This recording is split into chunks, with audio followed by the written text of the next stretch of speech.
Oi, sini bangnya. Dah lama dah buat pinggang kan? Buat pinggang. Kaki kenapa? Kencing manis. Lama dah?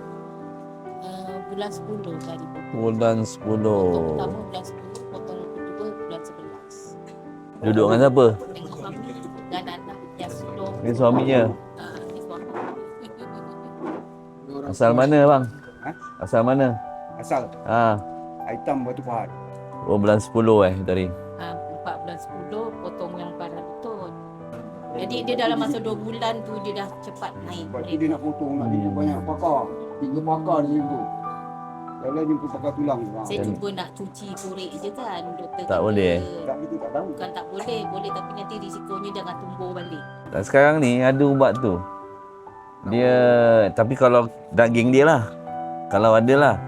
Dia daripada Farma Niaga. Jadi sapu dia dalam 3 bulan dia boleh baik. Yang saya katakan Zul tu. Saya minta benda tu. Jadi kalau ada apa ni? Kencing manis, sapu kalau ada hitam tu sapu. Yalah, dia kencing manis ni biasanya jangan luka. Tak boleh luka. Tapi benda lah tu, ubat tu dia boleh pulihkan. So sekarang yang keluar belanja siapa? Berubat semua? Sendiri. Baitumal bagi Baitumal lah. RM80 dia ubat tapi dia bagi separuh. 40. Bayaran dialisis dia tak bagi penuh 180 sekali dialisis. Dialisis 210. Makna 30. Tambah lah. Tambah. 30 campur 40. Itu ubat Maisera 500. 30 satu bulan sekali.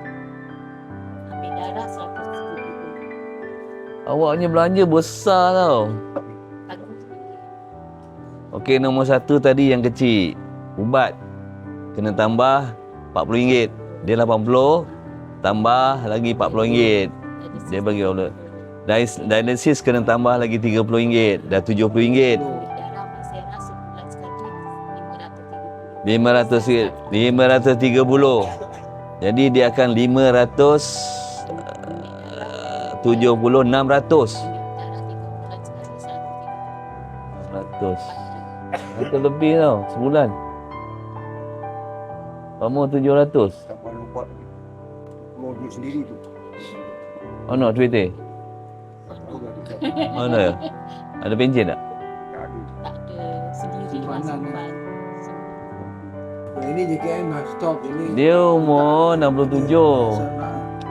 kan. Oh, berapa lama dah kuat lagi nak kerja tu. Tanya tu Wahid. Dengan Tok Wahid ikut dia. Ini keselamatan ni. Jadi itulah. Kerja yang orang muda boleh buat 100%, kita buat 50% ataupun 40% tu. Kekuatan kita lah. Ni pada Yayasan Pasir Gudang. Yayasan Pasir Gudang dia punya duit datang daripada Majlis Bandaraya Pasir Gudang.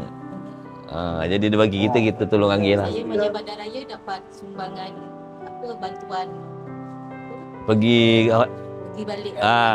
transport. Tapi bulan ni belum dapat keputusan, belum ada lagi lah. Dah. Tapi dia belum bagi keputusan ni. Tapi bagi udara pun daripada cukai. Pada kita jugalah. Sumbangan. Iya kalau simpan duit begini MBJB. Duitnya banyak. 200 juta sekali dapat. Beginilah ada pegang kawan ramai. Lebih.